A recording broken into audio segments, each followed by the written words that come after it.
हाँ जी दोस्तों,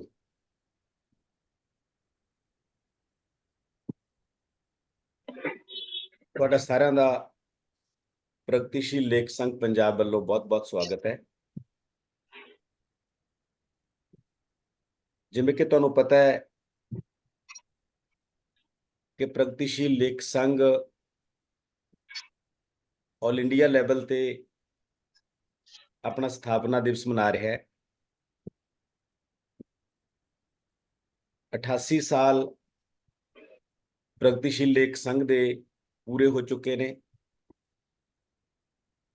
ਤੇ ਇਸ ਤੋਂ ਅਗਲਾ ਸਫ਼ਰ ਜਾਰੀ ਹੈ ਤੇ ਇਹਨਾਂ 88 ਸਾਲਾਂ ਦੇ ਵਿੱਚ ਇਸ ਸੰਸਥਾ ਨੇ ਬਹੁਤ ਕੰਮ ਕੀਤੇ ਨੇ, ਬਹੁਤ ਕੁਝ ਦੇਖਿਆ ਹੈ, ਬਹੁਤ ਕੁਝ ਹੰਢਾਇਆ ਹੈ, ਬਹੁਤ ਕੁਝ ਸਿਰਜਿਆ ਹੈ। ਅੱਜ 88 ਸਾਲ ਪੂਰੇ ਹੋਣ ਤੇ ਅਸੀਂ ਪ੍ਰਗਤੀਸ਼ੀਲ ਲੇਖ ਸੰਘ ਦੇ ਇਸ ਪਲੇਟਫਾਰਮ ਤੋਂ ਤੁਹਾਡੇ ਰੂਬਰੂ ਹਾਂ। 1936 ਦੇ ਵਿੱਚ ਮੁਨਸ਼ੀ ਪ੍ਰੇਮਚੰਦ ਹੋਰਾਂ ਦੀ ਅਗਵਾਈ ਦੇ ਵਿੱਚ ਬਣੀ ਇਹ ਸੰਸਥਾ ਲਗਾਤਾਰ ਲੋਕਾਂ ਦੇ ਮਸਲਿਆਂ ਨਾਲ ਜੁੜੀ ਰਹੀ, ਲੋਕਾਂ ਦੇ ਸੰਘਰਸ਼ਾਂ ਨਾਲ ਜੁੜੀ ਰਹੀ। 1936 ਤੋਂ ਵੀ ਪਹਿਲਾਂ ਵਿਸ਼ਵ ਪੱਧਰ ਤੇ ਜਿਹੜੇ ਹਿੰਦੁਸਤਾਨ ਦੇ ਚਿੰਤਕ ਇਹਦੇ ਨਾਲ ਜੁੜੇ, ਸਜਾਦ ਜ਼ਹੀਰ ਹੋਰੀ, ख्वाजा अहमद अब्बास, मुल्कराज आनंद ਤੇ ਹੋਰ ਬਹੁਤ ਸਾਰੇ ਲੋਕ,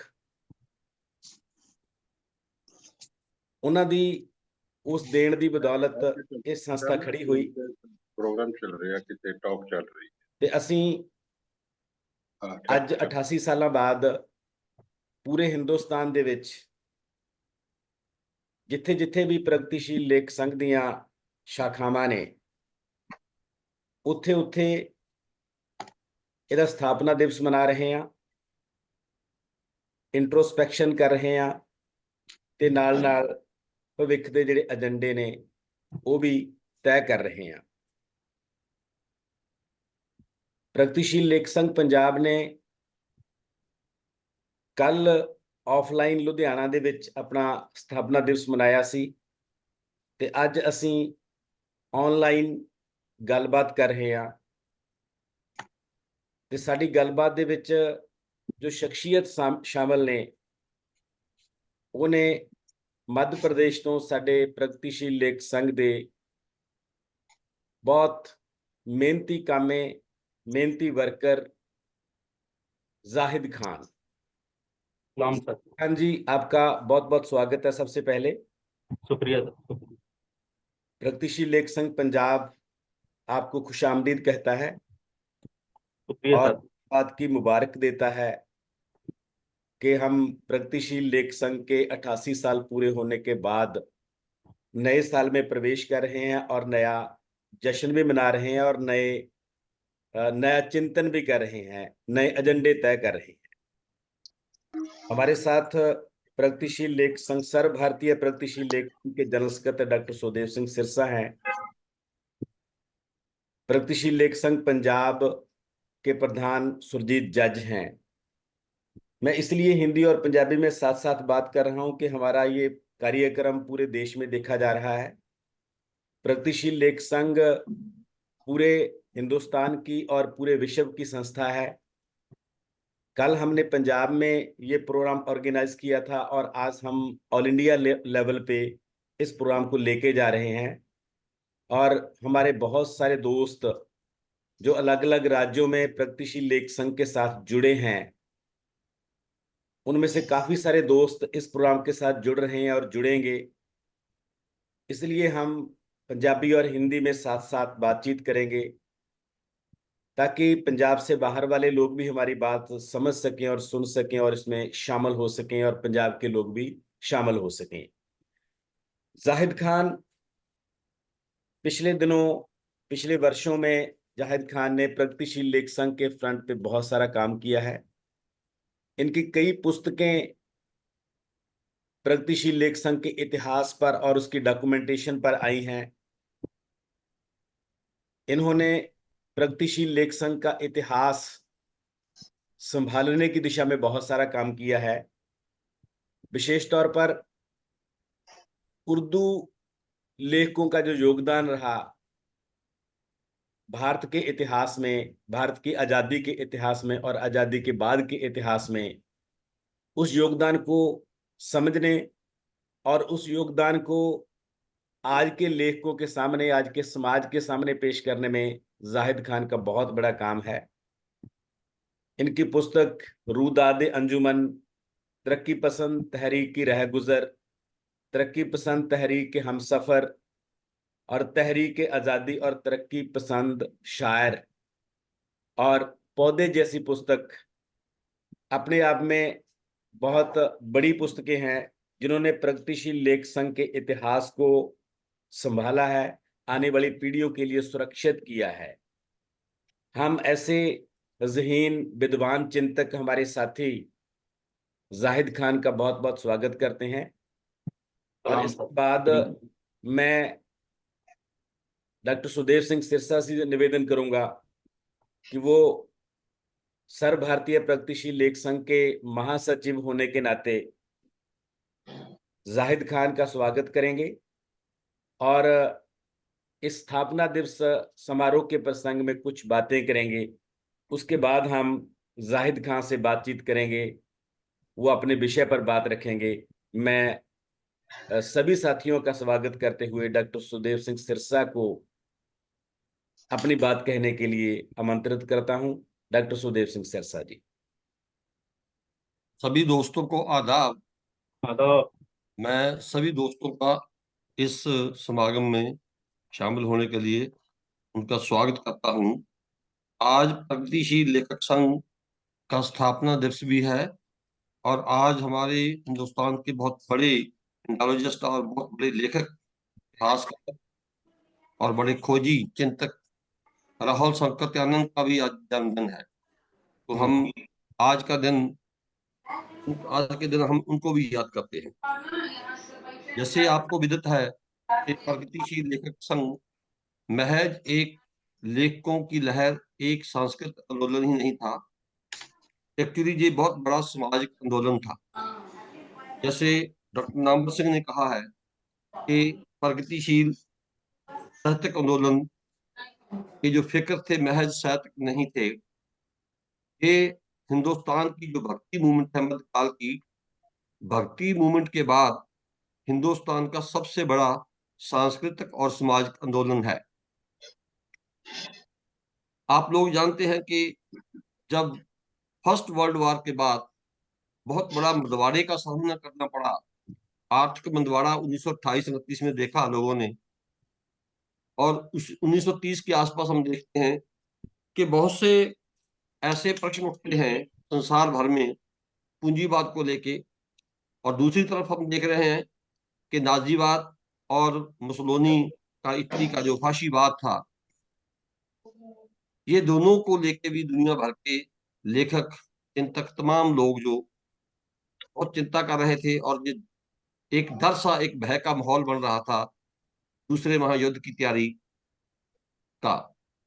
तो उस समय जो सबसे ज्यादा बड़ी पहलकदमी की वो फ्रांस की कम्युनिस्ट पार्टी ने की, और फ्रांस की कम्युनिस्ट पार्टी के आह्वान पर ही 1932 में पैलेटल हॉल में पेरिस में दुनिया भर के लेखकों, चिंतकों, विज्ञानियों, कलाकारों को एक आह्वान किया गया कि हम दूसरी संसार जंग को रोकने के लिए फाशीवाद और नाजीवाद का विरोध करने के साथ साथ हम जो पूंजीवाद है उसका भी विरोध करें। तो ये वो समय था जब जो ऑस्ट्रेलिया की वो मजदूरों की जो बहुत बड़ी एक क्रांतिकारी स्ट्राइक मजदूरों की थी, वो फेल हो चुकी थी, और ऐसे ही बहुत से देशों में ऐसे खतरे पनप रहे थे, खासतौर पे इटली में। और इटली का जो मुसोलिनी का फाशीवाद था कि अपने दुश्मन को एलिमिनेट कर दिया जाए, और ऐसे ही दिमित्रोव के ऊपर जो जर्मन के हमारी कम्युनिस्ट पार्टी के सेक्रेटरी थे दिमित्रोव, उनका मुकदमा चला। बहुत सारी ऐसी बैकग्राउंड थी। ये एकदम कोई लेखकों के दिमाग में आया एक छोटा सा ख्याल नहीं था। कुछ हिस्टोरिकल कंपल्शंस थी जिन्होंने दुनिया भर के बुद्धिजीवियों को, चिंतकों को, राइटर्स को और विज्ञानियों को इस बात के लिए फिक्रमंद किया था कि जिस किस्म के हालात बन रहे हैं इनको रोकने के लिए बहुत बड़े पद्धर पे यत्न करने चाहिए। और खास तौर पे कम्युनिस्ट पार्टी फ्रांस की और फ्रांस के ही एक बड़े राइटर हेनरी बारबूज ने दुनिया भर के लेखकों को ये एक सद्दा दिया कि हम इकट्ठा हों और कल्चर के लेवल पे शुरुआत की गई कि हम कल्चर को बचाने के लिए काम करें। एक्चुअली कल्चर के साथ साथ उनका जो एजेंडा था मानवता को बचाने का भी था। तो हम देखते हैं कि इस माहौल में 1933 में रशिया में मुंशी प्रेमचंद जी की मैक्सिम गोर्की जी की अगुवाई में रशियन लेखकों ने भी ऐसा ही फिक्र जाहिर किया। और इसी दौर में हम देखते हैं कि जो 1935 के आसपास ही हम देखते हैं कि एक वर्ल्ड लेवल पे एक बुद्धिजीवी सम्मेलन होता है, वर्ल्ड इंटेलेक्चुअल्स कांग्रेस होती है। ये गीदे और मोलरॉक्स के कहने पे जो होती है और इसकी जो प्रधानगी है स्पेन में होता है फंक्शन, और मुंशी प्रेमचंद प्रधानगी करते हैं। इस तरह हम देखते हैं कि 1934 में 24 नवंबर 1934 को हिंदुस्तान के जो बड़े लेखक उस समय जो विद्यार्थी थे और लंदन में पढ़ रहे थे, तो 24 नवंबर 1934 को वे नानकिंग रेस्टोरेंट में, जो लंदन में डेनमार्क स्ट्रीट पर है, वो रेस्टोरेंट अभी भी बहुत संभाला हुआ है, वहां उनकी मीटिंग होती है। और उनके प्रेरणा स्रोत थे जी असल एक्चुअली क्या था कि उन दिनों में मुल्कराज आनंद, सजाद जहीर, ज्योतिर्मय्या घोष, मोहम्मदीन तसीर, ये सभी लोग लंदन में पढ़ रहे थे और रेलफ फॉक्स के साथ इनकी लगातार इन टच में थे और रेलफ फॉक्स के साथ उनकी मीटिंग होती थी।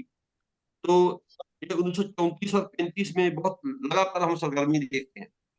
मेरा कहने का तात्पर्य यह है कि फ्रांस की कम्युनिस्ट पार्टी ने पहलकदमी की, जर्मन की कम्युनिस्ट पार्टी ने, और जर्मन के जो राइटर्स थे उन लोगों ने भी इसकी बहुत बड़े पैमाने पे लेखकों को तैयार किया इस बात के लिए। और साथ साथ हम देखते हैं कि रशिया के लेखक और हिंदुस्तान के जो छात्र जो उस समय यूके में पढ़ रहे थे, इन सभी के यत्नों के बाद 1935 में ये जो डेट्स है बनती है वो 21 से 25 जून 1935 को पेरिस में एक बहुत बड़ी मीटिंग बुलाई जाती है, जिसके बारे में दो अलग अलग किस्म के आंकड़े हैं। एक आंकड़ा तो यह है कि 35 मुल्कों के लोगों ने शिरकत की, 35 मुल्कों के राइटर्स ने शिरकत की। दूसरा ये कि 38 मुल्कों के राइटर्स ने शिरकत की और बहुत बड़े पद्धर पे डेलीगेट्स आए हैं। एक आंकड़ा यह है कि 3000 डेलीगेट्स थे और 250 पार्टिसिपेंट थे जो बोलने वाले थे। दूसरा है कि पार्टिसिपेंट 238 थे, लेकिन 4000 डेलीगेट्स थे, जिनके लिए बहुत बड़ा प्रबंध करना पड़ा। हॉल छोटा पड़ गया, बाहर लोगों को बाहर स्पीकर लगा के सुनाना पड़ा। तो एक बहुत बड़ा उत्साह था। उसमें हम देखते हैं कि फ्रांस, जर्मन, रशिया और यूके के जो बड़े राइटर्स हैं, जिनमें हम नाम ले सकते हैं रोमा रोला, Andre Gide, Thomas Mann, Maxim Gorky, Andre Malraux, Henri Barbusse, Huxley, Louis Aragon, Brecht, Robert Musil, मार्स पोस्टरनैक, और ऐसे ही बहुत सारे लोगों को नाम हम ले सकते हैं कि जो सम्मेलन में शामिल हुए। और एक जत्थेबंदी जो बनी जिसको नाम दिया गया the international Congress of writers for the defence of culture. तो इसमें जो भारतीय विद्यार्थी थे उन दिनों में, जो भारतीय छात्र पढ़ रहे थे, उनमें से सजाद ही 1935 में ही हिंदुस्तान आते हैं ताकि वो अपने यत्न आरंभ करते हैं पीडब्ल्यूए बनाने के लिए। और इस दौर में हम देखते हैं कि सजाद हीर जब हिंदुस्तान में आते हैं तो लखनऊ के आसपास, इलाहाबाद के आसपास के वो न केवल हिंदी और उर्दू के राइटर्स को, जैसे गुजराती के हमारे बहुत बड़े राइटर थे, ऐसे लोगों को भी वो मिलने का यत्न करते हैं। खासतौर पर जब वो इंडिया आए, सबसे पहले उनकी जो मुलाकात है जिसका रोशनाई में वो जिक्र करते हैं, दयालाल मुंशी तो गुजरात के बड़े लेखक थे, इसी तरह Firaq Gorakhpuri, doctor Sajjad Ejaz Hussain, Shivdan Singh Chauhan, doctor Tarachand, doctor Amarnath Jha, Munshi Dayanand Nigam, वो एक बहुत बड़े संपादक थे, सिबती हसन, अली अहमद, महमूद जफर, रशीद जहां, मौलवी अब्दुल हक, फैज अहमद फैज, गुलाम मुस्तफा, और ना हाले नहीं। जिक्र आते हैं बहुत सारे नाम, मैं छोड़ देता हूँ। हिरेन मुख्तर जी भी इनमें, जो हमारे जिसको हम कह सकते हैं कि जो मुडले तौर पे, जो शुरुआती दौर में जो लोग जुड़े, उनमें ये लोग थे। तो हम देखते हैं कि 1936 में, अप्रैल 1936, 9-10 अप्रैल 1936 को एक तरफ लखनऊ में किसान सभा का सम्मेलन हो रहा है, और दूसरी तरफ हिंदुस्तान के हिंदी, उर्दू और बहुत सारी जो साउथ की हमारी भाषाएं हैं, गुजराती वगैरह, इन भाषाओं के लोग भी वहां जुड़ रहे थे। तो उस, मैं ज्यादा विस्तार में ना जाऊं, उस मीटिंग में या उस सम्मेलन में जिसकी जिसकी जो प्रधानगी है, वो हमारे हिंदी उर्दू के बहुत बड़े राइटर मुंशी प्रेमचंद करते हैं। और उस सारे इस आयोजन में सिराज हीर के साथ राशि जहां का बहुत बड़ा योगदान रहा है। इन सभी को छोड़ देता हूँ, लेकिन एक बात हमें आज जो समझ लेनी चाहिए कि प्रगतिशील लेखक आंदोलन जो था, ये एक साझा मोर्चा था, जो फाशीवाद के खिलाफ, नाजीवाद के खिलाफ, पूंजीवाद के खिलाफ, और भारतीय कंटेक्स्ट में ये जो मोर्चा था वो सामंतवाद के खिलाफ भी था और रूढ़िवादिता के खिलाफ भी था, सनातनिज्म के खिलाफ भी था। क्योंकि उन दिनों में ये भी महसूस किया जा सकता था, सारा गूंज जा रहा था कि जो हमारे रूढ़िवादी मूल्य हैं, जो हमारे सनातनी वैल्यूज हैं, वो भी हमारा रास्ता रोके हुए हैं। तो मैं इस विस्तार में ना जाऊं, बाकी बातें जहाजी करेंगे और बाकी साथी करेंगे, मैं इनके लिए छोड़ता हूँ।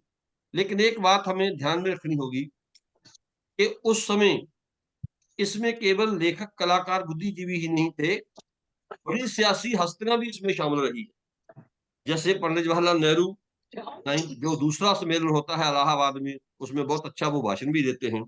सरोजिनी नायडू, रविंद्रनाथ टैगोर, अल्लामा इकबाल, खान अब्दुल गफूर खान, ऐसे लोग भी शामिल रहे, जयप्रकाश नारायण जैसे लोग भी शामिल रहे।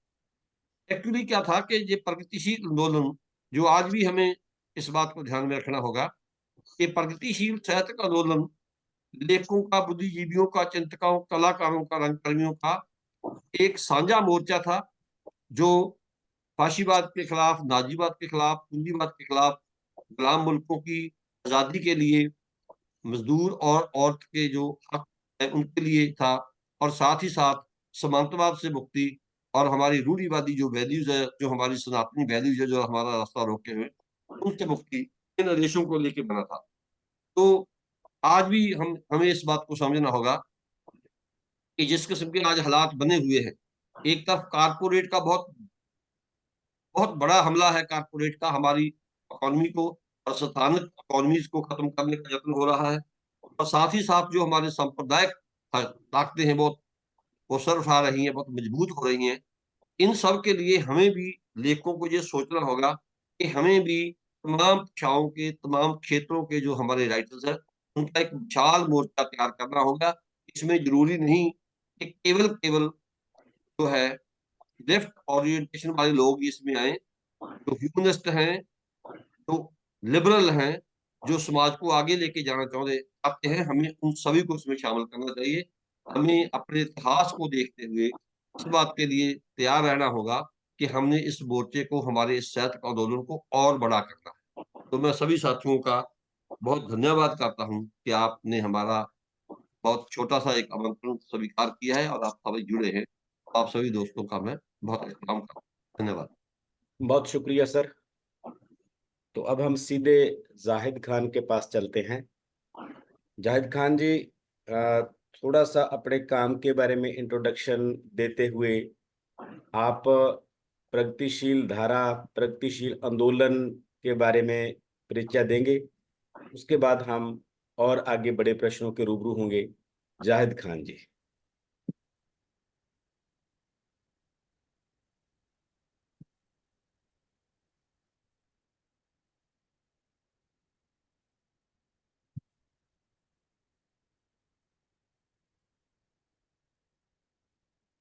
माइक ऑन, अनम्यूट करो सर। जी, आप बोलिए। साथियों, सबसे पहले मैं आप सबको प्रगतिशील लेखक संघ के स्थापना दिवस पर सभी को मुबारकबाद और शुभकामनाएं देता हूं। और पंजाब तरक्की पसंद अंजुमन तरक्की पसंद मुसन्निफीन का भी खास तौर से शुक्रिया अदा करना चाहता हूं, जो उन्होंने मुझे इस खास कॉन्फ्रेंस में शामिल होने के लिए मौका दिया।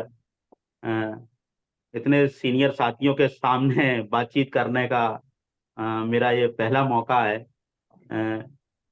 जैसा कि डॉक्टर कुलदीप सिंह ने बोला कि मैं अपने काम के बारे में बताऊं, तो साथियों, जो कुछ मैं आज हूं, मैं प्रगतिशील लेखक संघ से जुड़ने के बाद हुआ। शुरुआत मेरी सामायिक लेखन से हुई और उसके बाद प्रगतिशील साहित्य और जनवादी साहित्य जब मैंने पढ़ना शुरू किया तो इस साहित्य की तरफ बराबर आता रहा। और फिर आगे चलकर मेरी ये कोशिश रही कि जिन साथियों ने हमारे देश को बनाया है, हमारे साहित्य को बनाया है, सांस्कृतिक मूल्यों को जिंदा किया है, उन साहित्यकारों के बारे में पढूं और उनके विचार लोगों तक पहुंचाऊं। खास तौर से जो प्रोग्रेसिव मूवमेंट से जुड़े हुए साथी हैं, उन पर मैंने आहिस्ता आहिस्ता काम किया और उसका ये नतीजा है कि आज मेरी 3 किताबें प्रगतिशील आंदोलन या तरक्की पसंद तहरीक पर केंद्रित हैं, जिसमें मैंने हिंदी, उर्दू और पंजाबी के साहित्यकारों को लोगों को, पाठकों के सामने लाने की कोशिश की है। तो इसके अलावा एक अभी मेरा जो नया काम शुरू हुआ है, वो मैं उर्दू से हिंदी में कुछ चीजों को हम लिप्यांतरण करके लेके आए एक साथी की मदद से। तो अभी हमने रुदादे अंजुमन एक किताब का लिप्यांतरण किया। इसके अलावा कृष्णचंद्र साहब का एक शानदार रिपोर्टाज है, पौधे, वो पाठकों के बीच आई। रुदादे अंजुमन के बारे में अगर मैं आपको बताऊं तो रुदादे अंजुमन मुंबई में हमारी प्रगतिशील लेखक संघ की बहुत अच्छी एक संगठन था।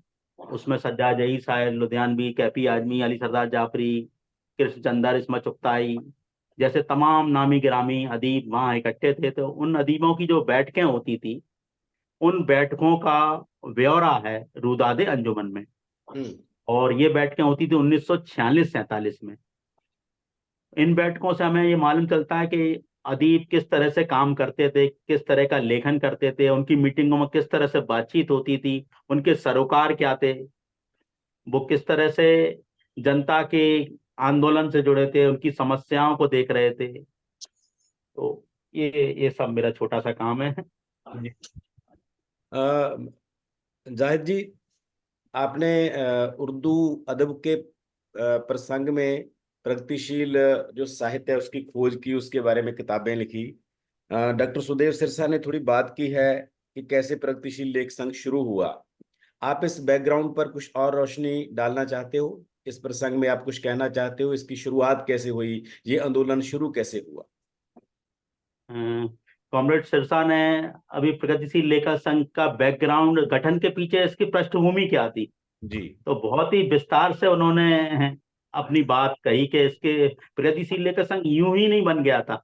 इसके पीछे एक बहुत बड़ा कारण था और सिरसा साहब ने बाकायदा उसको तफसील से पूरी जो सारी बातें बताई कि इसके गठन के पीछे क्या था। असल में साल 1930 और 1935 का जो दौर है दुनियावी स्तर पे, तो वो एक बदलाव का दौर था।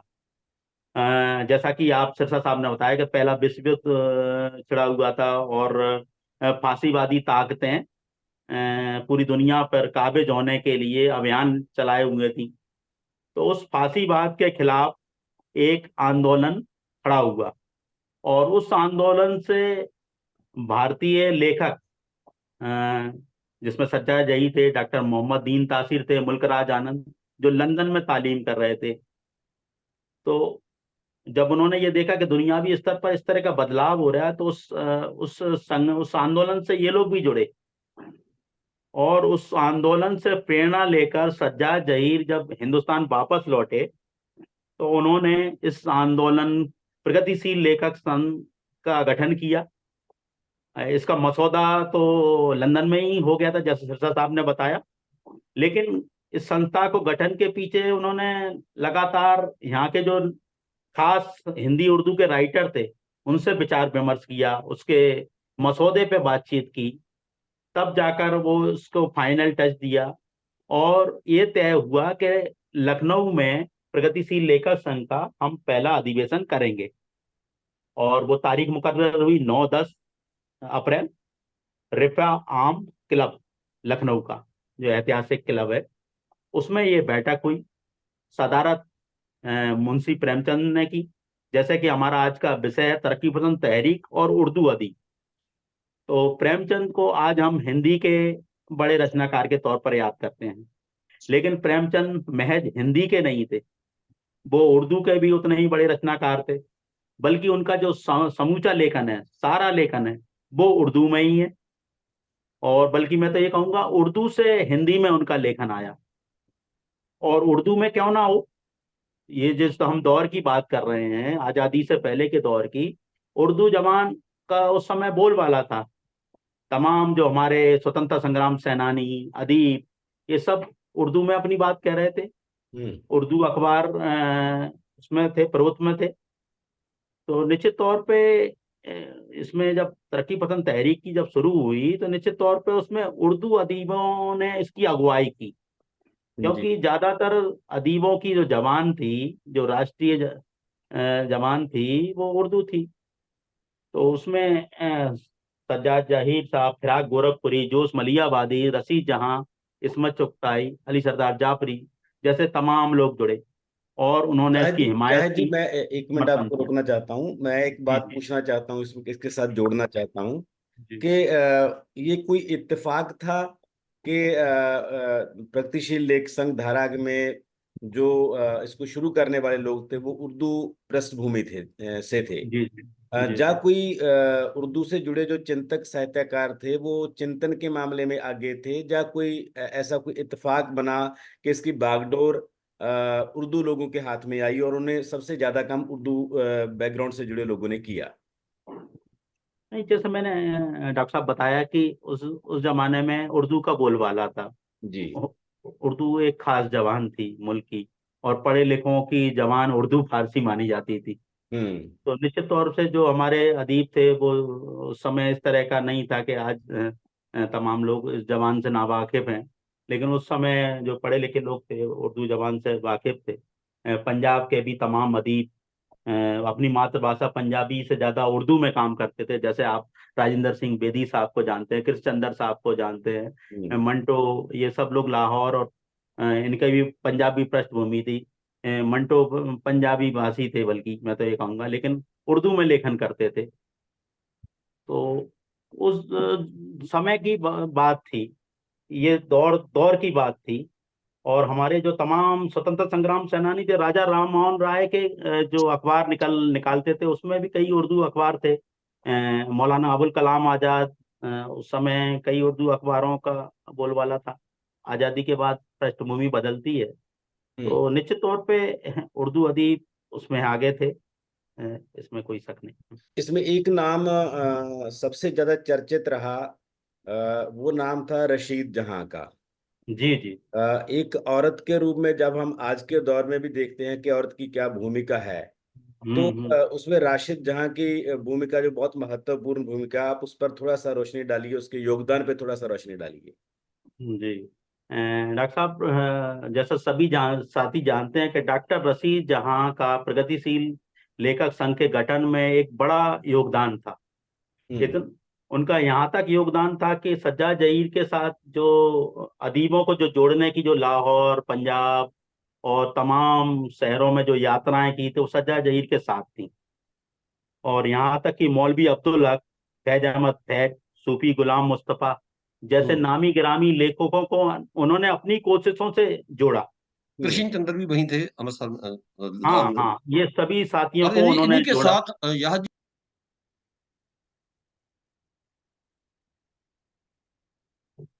माइक थोड़ा सर।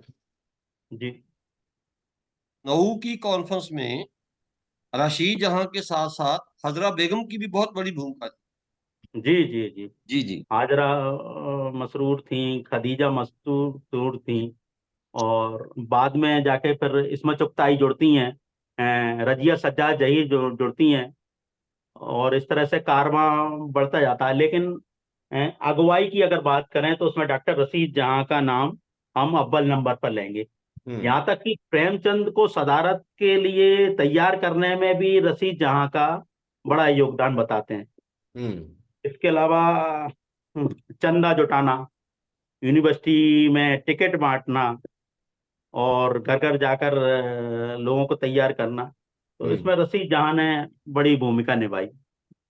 और मैं आपको बता दूं, वो उस समय डॉक्टर थी, अपना पेशा भी देखती थी, कम्युनिस्ट पार्टी से भी जुड़ी हुई थी, आंदोलन में भी सक्रिय थी। और इसके अलावा जब 1943 में इफ्टा का गठन हुआ, हम्म। तो इफ्टा की कार्यकारिणी में भी वो शामिल हुई, हम्म। और रंगमंच से भी उनका वास्ता था, ड्रामे लिखे उन्होंने, बल्कि वो एक्टिविस्ट ज्यादा थी। हम्म। तो रशीद जहां हमारी पुरखे हैं, और उनके योगदान को हम नजरअंदाज नहीं कर सकते। और आज की जो हमारी जो महिला साथी हैं, हम्म। उनको उनकी जिंदगी से प्रेरणा लेना चाहिए, उनके जाहिर जी, कामों से। एक एक पुस्तक का बार बार नाम लिया जाता है, अंगारे पुस्तक का। जी जी। प्रगतिशील आंदोलन की बुनियाद थी, जो उसका आधार था, वो अंगारे नाम की पुस्तक थी। उसमें थोड़ा सा रोशनी डालिए कि उसने वो क्या थी, उसमें कौन कौन से लोग थे, उसने क्या भूमिका इसमें अदा की। यूं तो प्रगतिशील लेखक संघ का जो गठन होता है वो 1936 में, जैसा हम जानते हैं। लेकिन जी। इसकी पृष्ठभूमि को देखें तो वो 1932 में ही बनना शुरू हो गई थी। और हम्म। वो कैसे? कई लोग तो ये मानते हैं कि प्रगतिशील लेखक संघ के गठन के पीछे अंगारे का एक बड़ा रोल है। हम्म। और अंगारे कब आई थी? वो 1932 में प्रकाशित हुई। हम्म। और उस किताब में डॉक्टर रशीद जहां के अलावा सज्जाद जहीर, अहमद अली, इन सब के अफसाने थे। हम्म। और रशीद जहां की जो बात करें तो इसमें इनकी दो एकांकियां थी, दिल्ली की सैर और पर्दे के पीछे। हम्म। जब ये किताब आई तो एकदम हंगामा मच गया। हम्म। एक तरफ तो हंगामा करने वाले, विरोध करने वाले वो रूढ़िवादी लोग थे, हम्म। अ, वो इसका विरोध कर रहे थे। दूसरी तरफ अंग्रेज सरकार को भी ये किताब रास नहीं आई, हम्म। और उन्होंने इस पर पाबंदी लगा दी। जी। और यहाँ तक कि रशीद जहां के खिलाफ तो फतवे भी जाहिर हुए कि इस तरह की किताब इनने लिखी है। लेकिन इस किताब पर अंग्रेजी हुकूमत के पाबंदी लगाए जाने के बाद भी ये लेखक कतई नहीं घबराए, और उन्होंने, इन चारों लेखकों ने एक बयान जारी किया। जी। उस बयान को मैं पढ़ना जरूरी समझूंगा, अगर आप सब साथी इजाजत दें। जी। जो उस वक्त अंग्रेजी दैनिक लीडर में शाये हुआ था। इस वक्तव्य का मजमून कुछ इस तरह से था: इस किताब के लेखक इस संबंध में किसी प्रकार की क्षमा याचना के इच्छुक नहीं हैं। हम्म। वे इसे वक्त के सुपुर्द करते हैं। वे किताब के प्रकाशन के परिणामों से बिल्कुल भयभीत नहीं हैं, हम्म। और इसके प्रसार तथा इसी तरह की दूसरी कोशिशों के प्रसार का समर्थन करते हैं। हम्म। वो कुल रूप में समूची मानवता, और विशेष रूप से भारतीय आवाम के लिए महत्वपूर्ण उद्देश्यों के सिलसिले में आलोचना की आजादी तथा अभिव्यक्ति की स्वतंत्रता के अधिकार का खुला समर्थन करते हैं। हम्म। किताब का या उसके लेखकों का जो भी हसर हो, हमें यकीन है कि दूसरे लिखने वाले हिम्मत ना हारेंगे। हमारा व्यवहारिक प्रस्ताव यह है कि फौरी तौर पर प्रोग्रेसिव राइटर्स लीग का गठन किया जाए। जी। उस वक्त ये बात कर रहे हैं 1932 में। हम्म। जो समय समय पर इस तरह की रचनाएं अंग्रेजी व अन्य भाषाओं में प्रकाशित करें। हम्म। हम उन तमाम लोगों से जो हमारे विचार से सहमत हों अपील करते हैं कि वे हमसे राब्ता कायम करें, हम्म। और अहमद अली से खतों की दावत करें। ये जज्बा था। क्या एक बात। तरफ पाबंदियां जारी हो रही थी, हुकूमत ने पाबंदी जारी कर दी थी, रूढ़िवादी फतवे जारी कर रहे थे, और दूसरी तरफ ये चारों लेखक खम ठोक कर खड़े हो गए थे और बाकायदा एक अखबार में वो अपनी एक विज्ञप्ति जारी करते हैं और ये कहते हैं कि जो हमने किया है उसके लिए हमें बिल्कुल भी शर्मिंदगी नहीं और हम इसकी हिमायत करते हैं। बहुत खूब। जाहिद जी, इसका जब कनेक्शन इप्टा से जुड़ता है प्रगतिशील लेख तहरीक का, तो उससे फिर आगे चलकर वो बंगाल से जाकर जुड़ती है। बंगाल में बामिक जौनपुरी जैसे लोग और शंभू मित्रा जैसे लोग वहां पर जुड़ते हैं और बंगाल के अकाल का बहुत प्रभाव पड़ता है प्रगतिशील लेख लहर में और इप्टा में। आप उस पर थोड़ा सा प्रकाश डालिए कि वो चैप्टर क्या है जिसमें बंगाल की धरती से जो आहें उठती हैं वो हमारे फिल्म और हमारे नाटक और हमारे साहित्य को कैसे प्रभावित करती हैं और प्रगतिशील लेख संघ और इप्टा का उसमें क्या योगदान बनता है। अ, प्रगतिशील लेखक संघ के गठन के बाद साथियों अवामी थिएटर की जरूरत महसूस हुई। हम्म। जिस तरह से चाइना में अवामी थिएटर था उस तरह से और भी मुल्कों में था, तो हिंदुस्तान में भी इसकी जरूरत महसूस की। तो 1943 में, जैसा कि आप सबको मालूम है, मुंबई में इसका गठन हुआ हम्म। और इस अवामी थिएटर के जरिए मकसद ये था कि जनता के सवालों को पुरजोर आवाज में उठाना है, उनकी समस्याओं को हमें लोगों तक ले जाना है, खास तौर पर आजादी के लिए देशवासियों को गोलबंद करना है। हम्म। 1942 में जैसा आपने कहा कि पश्चिम बंगाल में एक बहुत बड़ा अकाल पड़ा जिसमें लाखों की संख्या में लोग इस अकाल का शिकार हुए। हम्म। अब इस अकाल पीड़ितों के लिए सहायता के लिए इप्टा ने बागडोर संभाली और उन्होंने बागडोर किस तरह से संभाली? अवामी थिएटर के माध्यम से। जी। उन्होंने एक ड्रामा तैयार किया, भूखा है बंगाल। हम्म। और भूखा है बंगाल कृष्णचंद्र की कहानी अन्नदाता और दो साथी और थे, उनके ड्रामों को मिलाकर तैयार किया गया। इस ड्रामे को अवामी थिएटर हिंदुस्तान के कोने कोने ले गए हम्म। और इसका मकसद यही था कि अकाल पीड़ितों को ज्यादा से ज्यादा चंदा इकट्ठा करना। उसमें प्रेम दमन साहब भी थे अ, और भी बामिक जौनपुरी का, जैसे भूखा है बंगाल, ये तो उस समय पूरे मुल्क में छा गया जब हम्म। वो ये गीत गाया जाता था। कई लोगों ने तो इस बात का जिक्र किया है कि जैसे पंजाब में भी कई इसके शो हुए, दिल्ली में हुए, हम्म। पश्चिम बंगाल में तो हुए, मुंबई में हुए। तो मैंने इनका निरंजन सेन ने अपनी किताब में इसका जिक्र किया है कि जब पंजाब में इसका शो हुआ तो पंजाब के जो महिलाएं थी उन्होंने अपने गहने उतार कर स्टेज पर फेंक दिए। इस तरह से बिल्कुल। मुतासिर हुए इस नाटक से और इस तरह से उन्होंने एक फिजा बनाई अंग्रेजी हुकूमत के खिलाफ के जो दमन कर रही है। और अकाल की अगर बात करें तो अकाल मानव विरोध, मानव निर्मित अकाल था। ये कुछ हम्म। उस तरह से अकाल नहीं होता जो काला बाजारी है, उन्हें उन्होंने अनाज को दबा लिया था। हम्म। उस अनाज की दबाने की वजह से ये अकाल पैदा हुआ था, ये मानव निर्मित अकाल था। तो अवामी थिएटर और प्रगतिशील लेखक संघ के साथियों ने लगातार बेदार किया, लोगों को जागरूक किया और अकाल पीड़ितों के लिए चंदा इकट्ठा किया।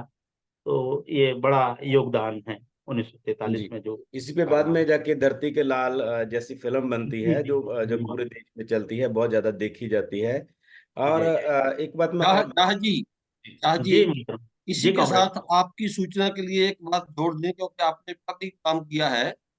जी जी पंजाब के बहुत बड़े जो हमारे गदराइट्स थे, बाबा सोहन सिंह भकना, जो जी गदर जी जो गदर गदर पार्टी के प्रेसिडेंट रहे, जी जी बंगाल का अकाल की बात चलती है तो उन्होंने अपनी जमीन का आधा हिस्सा बंगाल के अकाल के लिए काम करने वाले के कारकुनों को दे दिया था कि इसमें से जितनी फसल आ जाएगी बोलो आप और अपनी फसल ले जाना, मेरे पास पैसा नहीं है।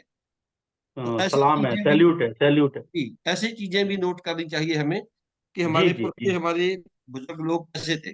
जी। जी जी जी। आज की जो गोष्ठी है उसका मकसद ही है ये है कि हम ज्यादा से ज्यादा बातें लोगों तक पहुंचाएं, हमारे साथियों तक। जो चीजें छूट रही हैं वो अगर कोई साथी उसमें जोड़ना चाहता है तो उसका खैर मकदम है। जी। एक बात मैं जाहिद जी आपसे और पूछना चाहता हूँ कि आज हिंदुस्तान में जो भाषाओं की सियासत है वो बहुत हम्म, खतरनाक मोड़ पे पहुंच चुकी है। एक तरफ हिंदी को एक विशेष नजरिए से प्रमोट किया जा रहा है और दूसरी तरफ दूसरी भाषाओं को डिमोट भी किया जा रहा है। ऐसे प्रसंग में आज उर्दू अदब की क्या स्थिति है और उर्दू अदब के प्रगतिशील लेख संघ के साथ जो इसका संबंध कनेक्शन जुड़ा शुरू से, उसमें आज की क्या स्थिति है? डॉक्टर साहब, अगर आज की मौजूदा दौर की बात करें तो जिस तरह से आजादी से पहले तरक्की पसंद तहरीक उर्दू जबान में थी, जी। आज उस तरह से तो दिखाई नहीं देती। हम्म। लेकिन हिंदी में जरूर हम देखते हैं, और भी दूसरी जबानों में आंदोलन उसी गति से चल रहा है, उसी रफ्तार से चल रहा है। तो इसको मैं भाषा से भी जोड़ सकता हूँ। आज उर्दू जबान का जो हाल है, वही उर्दू जबान में प्रगतिशील लेखक संघ का हाल है। लेकिन प्रगतिशील लेखक संघ ने हमेशा सभी भाषाओं, सभी बोलियों को साथ लेकर काम किया, सभी भाषाओं के अदीबों को इससे जोड़ा। और आज हम प्रगतिशील लेखक संघ की बात करते हैं तो हम अखिल भारतीय प्रगतिशील लेखक संघ की बात करते हैं।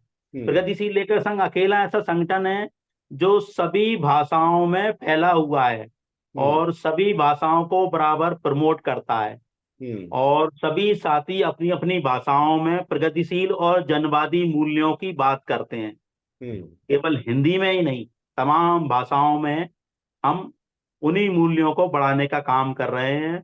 और प्रगतिशील लेखक संघ का हमेशा ये ख्याल रहा है कि सभी भाषाओं को हमको साथ लेके जाना है, लेकर चलना है, बल्कि बोलियों का भी संरक्षण करना है, तभी हमारा देश आगे बढ़ेगा। जी। क्योंकि हमारा देश विविधताओं का देश है। जी। एक बात आपने भी की, डॉक्टर सुदेव सिंह सिरसा ने भी की, कि आज के दौर में जिन चुनौतियों की बात प्रगतिशील लेख संघ के शुरू में की गई, जिसमें से प्रगतिशील लेख संघ पैदा हुआ, आज के दौर में वो चुनौतियां ज्यादा बढ़ी हुई हैं। आप जी जी जी। मध्य प्रदेश में रहते हैं, हम पंजाब में काम करते हैं और बहुत सारे लोग हमारे बहुत बहुत सारे और स्थानों पे काम कर रहे हैं। आपको क्या लगता है मध्य प्रदेश के नजरिए से कि वहां पर ये चुनौतियां किस रूप में हैं, कैसे हैं, और वहां पर जो प्रगतिशील लेख संघ की इकाइयां हैं वो कैसा काम कर रही हैं इसका मुकाबला करने के लिए? अ, प्रगतिशील लेखक संघ की जैसे इकाइयों की बात करें तो मध्य प्रदेश में एक बड़ा संगठन है, और वो बराबर अपने तई सक्रिय रहते हैं और लगातार गोष्ठियां, विचार गोष्ठियां और प्रोग्राम करते रहते हैं। खास तौर से हमारे जो पिछले राष्ट्रीय महासचिव थे डॉक्टर कमला प्रसाद, उनके कार्यकाल में इकाइयों के विस्तार के लिए काफी काम हुआ। लेकिन आज हम जो माहौल देखते हैं वो ज्यादा खुशगवार नहीं है। आज लेखों के सामने अंग्रेजी हुकूमत से ज्यादा चुनौतियां हैं। खास तौर से जिस तरह के से सांप्रदायिक सौहार्द तोड़ने की ताकतें, तोड़ने की कोशिश की जा रही है, या फिर देखे जाएं जो हमारे जो संवैधानिक अधिकार है उन पर लगातार आघात किया जाया जाता रहा, और अभिव्यक्ति की स्वतंत्रता पर आए दिन हमले होते रहते हैं। तो ये केवल मध्य प्रदेश की बात नहीं है, पूरे हिंदुस्तान में हम ये देख रहे हैं। और मैं ये समझता हूँ कि लेखक का कर्तव्य है कि वो इन जो चुनौतियां हैं, जो समस्याएं हैं हमारी, उनको हम मुकाबला करें, उनको आवाम के बीच लेके जाएं। क्योंकि हमारा सबसे पहला कर्तव्य तो यही है कि आवाम को बेदार करना, जो खास तौर से जो संवैधानिक अधिकारों का जिस तरह से हनन हो रहा है और लोकतांत्रिक जो संस्थाएं हैं उन पर जो हमला हुआ जा रहा है, तो इन सब चीजों के प्रति लगातार आवाम को जागरूक करने की जरूरत है। और अपने कोशिशों में प्रगतिशील लेखक संघ की इकाइयां ये कर भी रही हैं, लेकिन हमें और एकजुटता से और प्रबल तरीके से आगे आना होगा। और खास तौर से जो हमारी जो सहयोगी संस्थाएं हैं, जनवादी लेखक संघ, जसम, इप्टा, हम सब लोगों को एक मंच पर आकर इकट्ठा होकर काम करने की जरूरत है। अब अलग अलग लड़ने की समय नहीं है, और सभी, जैसा हम जानते हैं कि सारी संस्थाएं एक ही विचार से निकलती हैं। तो इन सारी संस्थाओं को मिलकर एक साथ काम करना चाहिए, और कर भी रही हैं। कई जगह इस तरह के कार्यक्रम हो रहे हैं, जनवादी लेखक संघ, जसम और प्रगतिशील लेखक संघ मिलकर काम कर रहे हैं। किसान सभा के साथ भी आते हैं, और भी मजदूर ट्रेड यूनियन के साथ मिलकर काम करने आते हैं। लेकिन इस काम को अभी और भी ज्यादा रफ्तार बढ़ाने की जरूरत है। एक और एंड जत्थेबंदी भी एक और जत्थेबंदी भी है, वो चाहे वह हमारा साथ देती है। वो हीरालाल राजस्थानी की जो दलित जी सहस्त्र जी, है, वो भी हमारे साथ दलित आया। लेखक संघ, दलित जी लेखक जी, संघ। दलित लेखक संघ। जाहिद जी, मैं आपको आखिरी सवाल करूंगा, इसके बाद मैं दूसरे साथियों को निवेदन करूंगा जो आपसे कोई बात करना चाहते हैं, कोई सवाल करना चाहते हैं। मेरा सवाल ये है कि कभी कोई दौर था जब उर्दू शायरी लोगों में बहुत मकबूल थी, प्रगतिशील फ्रंट पर भी और उसके बाहर भी। फिर एक दौर था जब उर्दू की कहानी ने बहुत सारे लोगों को अपने साथ जोड़ा और उर्दू के बहुत सारे लोग कहानी के क्षेत्र में आए। अब आपको क्या लगता है कि उर्दू अदब में क्या स्थिति है, शायरी की क्या स्थिति है और कहानी की क्या स्थिति है, और दूसरी विधाओं रंगमंच की क्या स्थिति आपको महसूस होती है, क्योंकि आप उर्दू अदब में बहुत सारा काम करते हैं। जी, अगर उस दौर की बात करें तो वो उर्दू का एक सुनहरा दौर था। जी। सुनहरा दौर किस किस मायने में, कि मंटो, कृष्णचंद्र, हम्म। राजेंद्र सिंह बेदी, इसमें चुगताई, रजिया सज्जाद जही जैसे अफसाना निगार काम कर रहे थे, देवेंद्र सत्यार्थी, ये सब काम कर रहे थे अफसाना के क्षेत्र में। और जहां तक शायरी का जो मैदान था, हम्म। उसमें मौलाना हसरत मोहानी, हम्म। जोश मलियावादी, फिराक गोरखपुरी, साहिल लुधियानवी, कैफी आजमी, मोइन एहसन जजबी, हम्म। जानिसार अख्तर, जोश और मलिक। इन सब की शायरी में हमारी जो तहरीक आजादी थी वो जुड़ी हुई थी। ये अगर उससे पहले की, ये तरक्की पसंद तहरीक से पहले के दौर की हम शायरी पे की अगर बात करें तो उस शायरी में अगर उसमें हम देखें तो इश्क और हुस्न की बातें होती थी। लेकिन तरक्की पसंद तहरीक का सबसे बड़ा योगदान है पूरे साहित्य को की दिशा बदलने का, कि कला कला के लिए नहीं, कला जीवन के लिए। हम्म। उसमें जीवन की इक्कासी हो, जिंदगी की समस्याओं की अक्कासी हो। तो हम्म। हमारे शायरों ने वही वही काम किया, चाहे वो वामिक जौनपुरी हो, भूखा है बंगाल जो हमने बात की, हम्म। जोश मलिकावादी अपनी इंकलाबी नज्मों से माहौल बना रहे थे, हम्म। फैज अहमद फैज की हम बात कर रहे हैं, हम्म। मखदूम की बात कर रहे हैं, ये जंग है जंग आजादी की।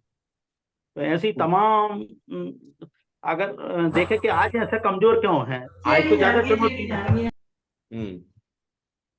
जी जी, जी, बोलिए बोलिए सर, बोलिए। आज आज तो बनिस्बत ज्यादा चुनौतियां हैं। उस हम्म। समय तो गुलाम भारत था और आजादी का सबसे बड़ा सवाल था कि किस तरह से देश को आजाद कराएं। लेकिन आज तो उसके मुकाबले और भी ज्यादा चुनौतियां हैं। लेकिन उस तरह का लेखन अगर नहीं आ पा रहा है तो कहीं ना कहीं हमें हमारे उर्दू के अदीबों को इस तरफ अपनी विरासत से एक बार फिर जोड़ना पड़ेगा। शायद वो अपनी विरासत से अनजान है, और उस विरासत को उन्हें एक बार फिर दोबारा खंगालना चाहिए, उन्हें पढ़ना चाहिए कि हम्म। उस समय क्या लिखा जा रहा था। बंटवारा हुआ तो बंटवारे के खिलाफ तमाम नज़में और गजलें कही गई, अफसाने लिखे गए, जिसमें राजेंद्र सिंह बेदी साहब का लाजबंदी का तो कोई हम्म। जवाब ही नहीं। कृष्णचंद्र साहब की तो पूरी एक किताब है, हम बैसी हैं, वो जो पूरे बंटवारे के खिलाफ है किताब। इसके हम्म। अलावा एक उनका उपन्यास है गद्दार, वो भी बंटवारे के खिलाफ है। फिर मंटो की कहानी टोबा टेक सिंह को कौन भूल सकता है। तो केवल आजादी हासिल करने के बाद भी हिंदुस्तान को बनाने और बंटवारे के खिलाफ भी हमारे अफसाना निगारों और शायरों ने अपना योगदान दिया। बहुत अच्छे। कोई साथी। दिलीप जी, कुछ नाम छूट गए हैं, उनको भी हमें याद कर लेना होगा। जी। जैसे ख्वाजा अहमद अब्बास का बहुत बड़ा काम रहा है जी हम्म। जी जी जी, इनके ख्वाजा क्षेत्र में। अहमद अब्बास को मैं भूल रहा हूँ। ख्वाजा और अहमद अब्बास ने ना सिर्फ अफसाने लिखे कितने राइटर थे बल्कि उनके उनके भी। और ड्रामे भी कई मशहूर हैं। हम्म। जी जी जी जुबेदा, जी। जुबेदा ड्रामा था, और भी मैं तीन चार नाम मैंने नोट किए थे। आपने जी, बहुत अच्छा है उनको याद दिलाया। जी। मुल्कराज आनंद। नाम और हाँ, भी मैं याद करवाना चाहता हूँ जी दोस्तों को। जी जी। हाँ क्योंकि जी इसमें केवल हिंदी, उर्दू और पंजाबी या बंगाली के राइटर ही नहीं थे, क्योंकि हिरेन मुखर्जी भी थे और बंगाली के राइटर भी थे। जी जी जी लेकिन जी कुछ लोगों को याद और भी करना चाहिए। जैसे जी आर नारायण निगम, ये बहुत बड़े हमारे पत्रकार थे। और जी। उसी दौर के मुंशी कन्हैया लाल, जो गुजरात से गुजराती के लेखक थे। कन्हैयालाल मुंशी जी। काका काका कालेकर गुजराती के काका लेखक खाली। थे। जी जी अच्छी शिवशंकर पिल्ले, वो जो साउथ की हम्म, भाषाओं के लेखक थे। तो इन लोगों को भी हमें याद साथ साथ जी याद करना होगा। जी। जी जी, बिल्कुल बिल्कुल तो मोहतरम। साथी कुछ सवाल करना चाहता हूँ जाहिद खान से। जी बल्ली साहब, आप कुछ अनम्यूट कर लो सर।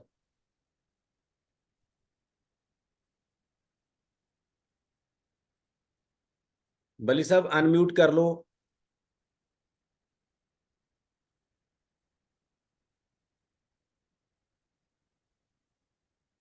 कोई होर साथी जो कोई सवाल करना चाहता था? नहीं तो फिर सुरजीत जੱਜ जी ਨੂੰ ਕਹਾਂਗੇ ਕਿ ਉਹ ਧੰਨਵਾਦ ਕਰਨਗੇ। पंजाब प्रगतिशील लेख संघ के प्रधान सुरजीत जੱਜ जी। हेलो। हाँ जी जगपाल बोलो। हाँ जी। सर मेरा सवाल ये था कि हमारे जो राइटर हैं प्रगतिशील एक संघ के, जी वो आजादी के समय या उसके बाद कुछ टाइम जो संघर्षशील रहा टाइम, उसमें वो कविताएं लिखते रहे या कोई साहित्य रचते रहे जो हमारे लोगों को प्रभावित कर रहा था। लेकिन मेरा सवाल ये है, क्या आज उस तरह का साहित्य रचा जा रहा है? अगर नहीं रचा जा रहा तो क्या कारण है? इसके पीछे कारण क्या है जो उस तरह का साहित्य है जो लोगों को जोड़ने वाला साहित्य है लोगों को, क्योंकि आज की चुनौतियां जो वो बहुत बड़ी हैं पहले से। हाँ जी जाहिद भाई। हाँ जी, ये बात सच है कि जिस तरह से उस तरह से हमारे अदीब लोगों को, देशवासियों को अपने अदब से जोड़ पा रहे थे, उस तरह से हम आज अपने देशवासियों को अपने अदब से नहीं जोड़ पा रहे हैं। और ये बड़ी चिंता है। और इसकी वजह ये है कि जिस तरह से इंटरनेट और सोशल मीडिया का जो दौर आया, उसमें पढ़ने सबसे ज्यादा मुतासर हुआ, पढ़ने से।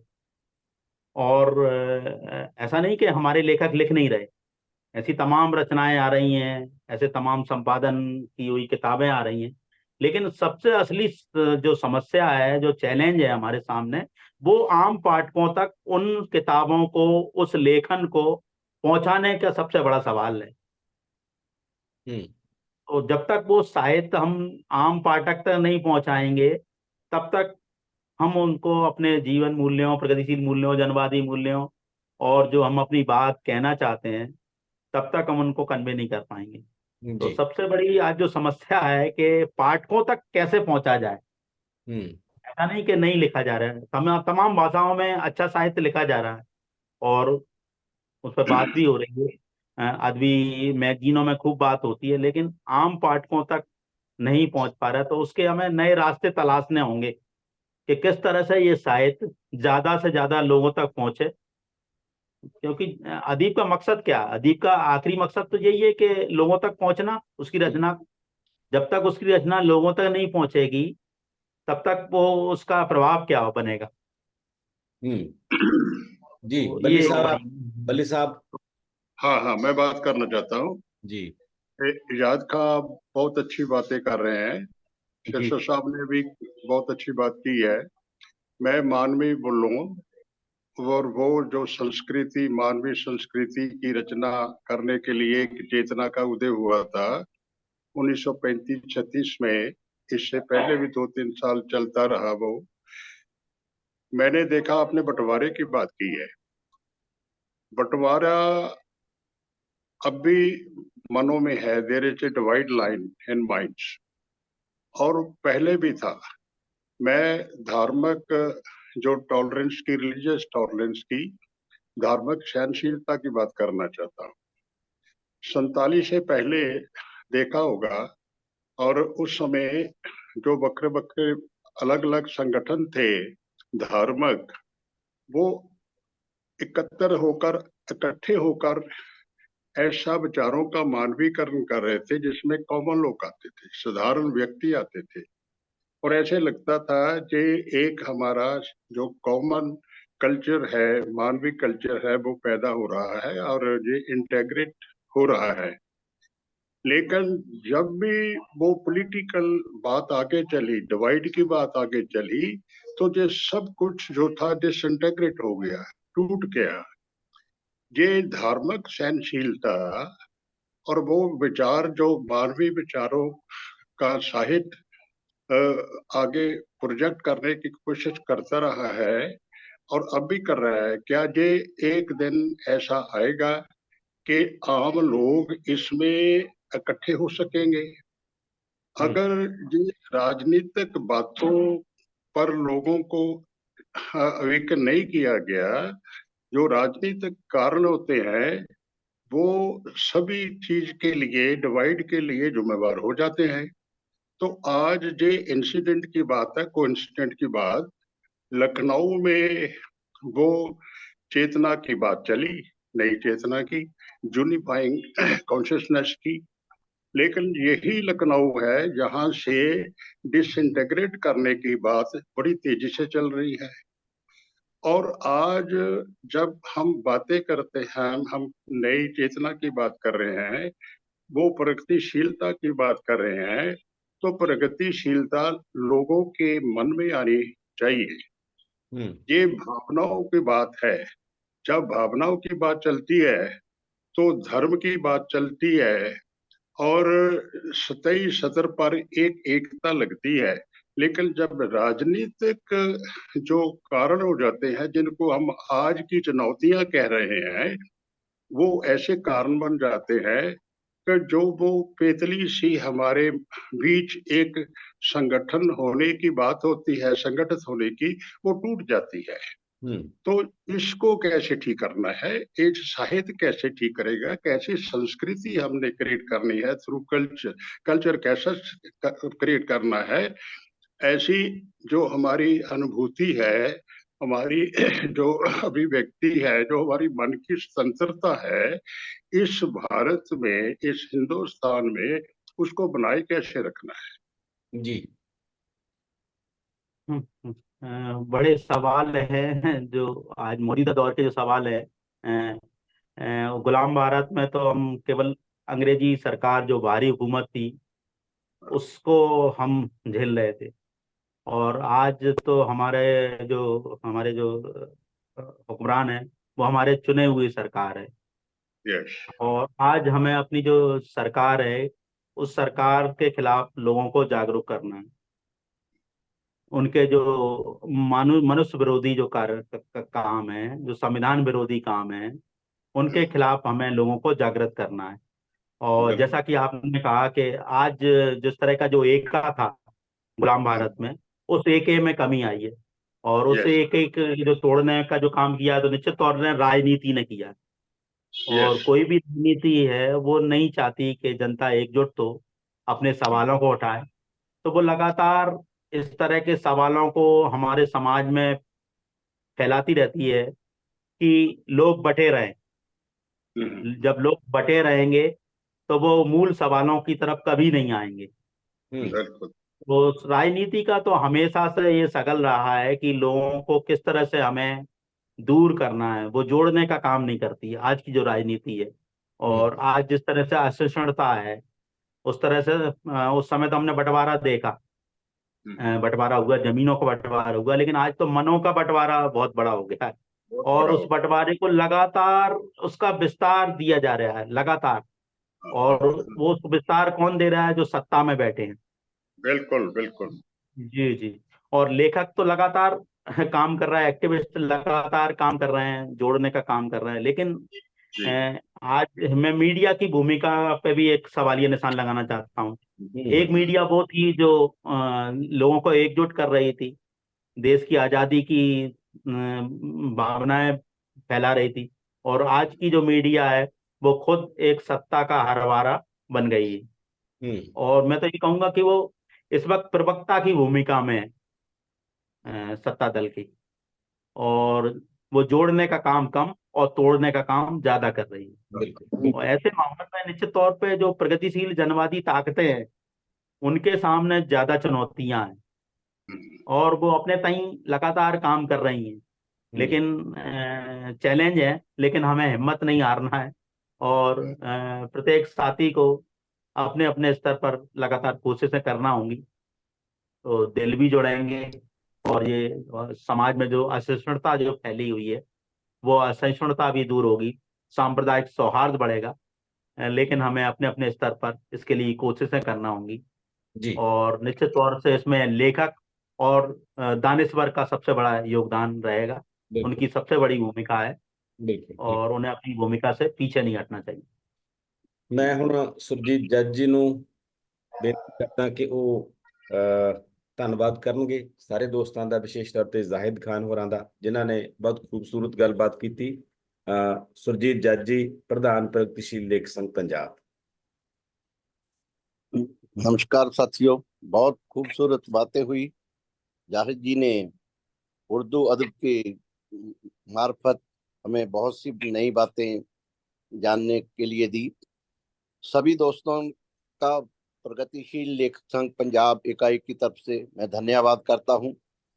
बहुत सी ऐसी बातें हैं जो कुछ साथियों को पहले नहीं मालूम होगी। उर्दू अदब की मार्फत मैंने बहुत सी बातें जाहिद जी से सुनी। मुझे उर्दू मुशायरों का आजकल भी थोड़ा तजर्बा है, तो बड़ी गिनती जो उर्दू लेखकों की, शायरों की खासकर है, वो मुशायरेबाजी में जुटी हुई है। तो वो उनके जो मुशायरे हैं वो वैसे ही ताली बजाने वाले और थाली बजाने वालों की तरह चलते हैं, और उनका कोई बहुत बड़ा सांस्कृतिक या सामाजिक मूल्यों के प्रति योगदान मुझे नजर नहीं आता। तो ये बात मुझे लगता है कि उस वक्त नहीं थी। तो इस पीछे बहुत सी कारण हो सकते हैं, और जैसे कि साथियों ने कहा कि इस वक्त सबसे बड़ी समस्याएं हमारे दरपेश हैं। अपनों से लड़ना ज्यादा मुश्किल होता है, विदेशी हाकिम से लड़ना उतना मुश्किल नहीं होता मुझे लगता है। वो तो दिख रहा है ना आपको कि वो आपका बाहर से विरोधी है। तो अंधभक्ति जो है वो हमारे लिए इस वक्त सबसे खतरनाक चीज है, और सत्ता के पास अंधभक्ति सबसे बेहतरीन हथियार माना जा सकता है उन लोगों को लूटने का, सब कासे का। तो ऐसे दौर में प्रगतिशील लेखक लहर की जो प्रासंगिकता है उस पे बहुत सी बातें हुई। ये सिलसिला चलता रहना चाहिए और मुझे आशा है कि ये सिलसिला चलता रहेगा। जितने भी साथी इसके साथ जुड़े हुए हैं उन सभी का मैं पंजाब प्रगतिशील लेखक संघ की तरफ से धन्यवाद करता हूँ। सिरसा जी का विशेष तौर पर, डॉक्टर कुलदीप का, ये साथी हमारे इस काम के लिए बहुत माहिर हैं, और शायद इन्हीं के होने से हम ये कर पाते हैं। हम में से शायद बिल्कुल इतना बड़ा बिल्कुल, ये जी काम जी। करना मुश्किल है हमारे लिए। तो इनका हम प्रगतिशील लेखक संघ पंजाब की ही नहीं, वैसे उसकी तरफ से तो बनता नहीं है, वो उसके तो जो जनरल सेक्रेटरी हैं। तो साथी सिरसा जी की तरफ से, नेशनल पद से, पीडब्ल्यूए की तरफ से मैं धन्यवाद करता हूँ इनका, कुलदीप जी का और सभी जी साथियों का। साथियों फिर मिलेंगे बहुत जल्दी इसी तरह। शुक्रिया जी। शुक्रिया सर। दोस्तों, सिर्फ हंगामा खड़ा करना मेरा मकसद नहीं। कोशिश ये है कि ये सूरत बदलनी चाहिए। मेरे सीने में ना सही, तेरे सीने में सही हो कहीं भी आग, लेकिन आग जलनी चाहिए। ये आग जलाने का काम प्रगतिशील लेख संघ कर रहा है, हमारे साथी कर रहे हैं। जाहिद खां मध्य प्रदेश में कर रहा है, हम पंजाब में कर रहे हैं, और बहुत सारे लोग बहुत सारी जगहों पर कर रहे हैं। डॉक्टर सुदेव सिरसा की अगुवाई में प्रगतिशील लेख संघ बहुत बड़े काम कर रहा है, बहुत बड़े एजेंडों पर काम कर रहा है। और नए साल में हम नए उत्साह से काम करेंगे, लोगों को साथ और जोड़ने का काम करेंगे, साहित्य की जो सामाजिक जिम्मेवारी है उसके लिए काम करेंगे। जाहिद खान जी, आपका बहुत बहुत धन्यवाद। आपने लंबी बातचीत की, हमारे साथ जी जुड़े, जी, और शुक्रिया सर, बहुत कोशिश। बहुत शुक्रिया सर। सभी साथियों का शुक्रिया जो आज इस मीटिंग, इस कॉन्फ्रेंस से जुड़े। और मैं आखिर में आप सभी का बहुत बहुत शुक्रिया अदा करना चाहूंगा, और खासतौर से कॉमरेड सिरसा से मैं ये गुजारिश करना चाहूंगा कि जिस तरह से आज उन्होंने एक कॉन्फ्रेंस का मौजू रखा, तरक्की पसंद तहरीक और उर्दू अदीब, इसी तरह से जो हमारी सारी जबानों का योगदान है, सारे जबान के अदीबों का योगदान है, इस तरह से वो आगे चलकर इसी तरह का एक सिलसिला आगे शुरू करें। सभी जवानों के साथियों का जो योगदान है उन पर भी बातचीत हो। बहुत अच्छे, बहुत अच्छे, बहुत शुक्रिया। आपके लिए बहुत सारी दुआएं। आप ऐसे ही काम करते रहें जैसे आपका खोज का काम कर रहे हैं और डॉक्यूमेंटेशन का काम कर रहे हैं, और वो बहुत मूल्यवान काम है। आप ऐसे काम करते रहें। आपके लिए बहुत सारी दुआएं, और सभी दोस्तों का बहुत बहुत धन्यवाद। जी मोहतरम, आदाब, सलाम।